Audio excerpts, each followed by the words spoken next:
BYU football game week. Cougars getting ready for the Kansas Jayhawks, and here with cornerback Jakob Robinson. And J-Rob, you got the interception against Utah. Take us through that moment, and what did you see on that play, and what was running through your mind when you had an opportunity for that pick?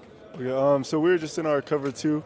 I saw them throw the ball to the other side to the receiver, and the tight end released upfield, so thought it was a trick play, and the back came out a little bit late, and then I just saw the ball up in there and went and got it. So It's what's the feeling like for you personally, 2-0 against Utah? You're going to end your BYU career with a perfect record. yeah, it's been a dream. I mean, since I was a kid, I've always wanted to play BYU and beat them. It's always, I think I manifested it a little bit, but yeah, it's been super fun. So What is it about this defense that when you guys face adversity, that second quarter wasn't the norm for you guys, and it showed that in the first and third and fourth quarters, but what is it about this group that when adversity hits, you guys rise up and have success? I think just the leaders on our team, not just the captains, but the other leaders. We got John Nelson. We got a bunch of them on the defense, and the offense that just tell us to keep going, make sure we do our job. So that post-game locker room conversation that Kalani had, it's kind of went a little bit viral. We saw it on the cut. Is that Kalani every day? Like, can you just tell us a little bit about the man that is Kalani Sitake and what he means to this team?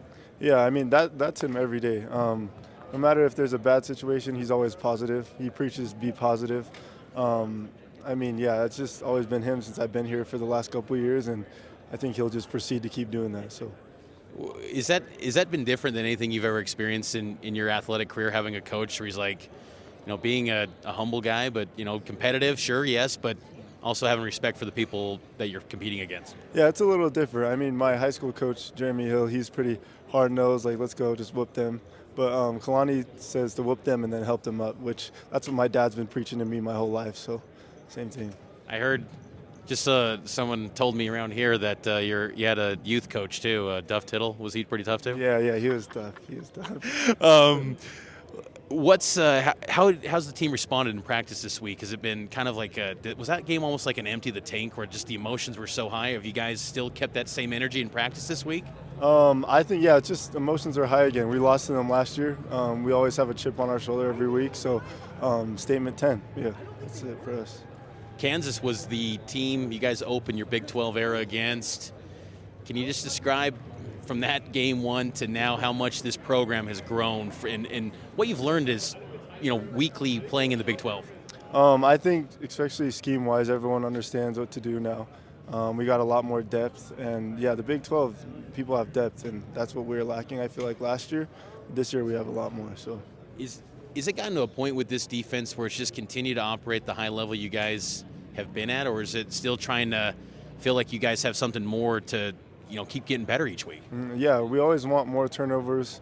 I know there's been some games the turnover margin hasn't been in our favor, or I think most games it has, but if it ever isn't, we just want it +1 every week. But this last week we were +3, so try to get +4 every week. So, how exciting is it, the feeling of when you see the ball coming to you? Is it nervousness, or is it almost just like you just get lost in the moment? You've had 3 picks this year. What's that moment like? With a ball like that, it felt like a little bit of a pop fly. It took me back to my baseball days. But, I just hung up there for a while, so I was just kind of just waiting on it. That was a different one. Yeah. What's your thoughts on Jalen Daniels and the challenges he posed with Kansas' offense? Are they different with the new offensive coordinator? Are they different than what they've been last year? I think it's a lot of the same stuff, a lot of misdirection. He's a great athlete, though.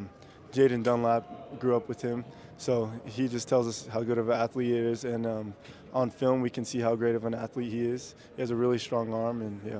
Was Jaden, did he say he was a high school teammate? Or? I think they were just friends. I'm not sure if they were teammates or not. But. And then coming back home after, it's been a while. Since that Oklahoma State game, it's going to be a little bit colder, but the expectations, what that does for you guys, having that home crowd and how energetic they've been this season. Yeah, they've been wonderful. After the Utah game, you can see it here. The whole parking lot was filled just with Rock students, which is a lot of students. It was like 2 a.m., so you just know they're all going to pop out every week. So, what time did you get to bed on Sunday, or I guess Sunday morning? Too late, like 5, probably 5:30. I'm with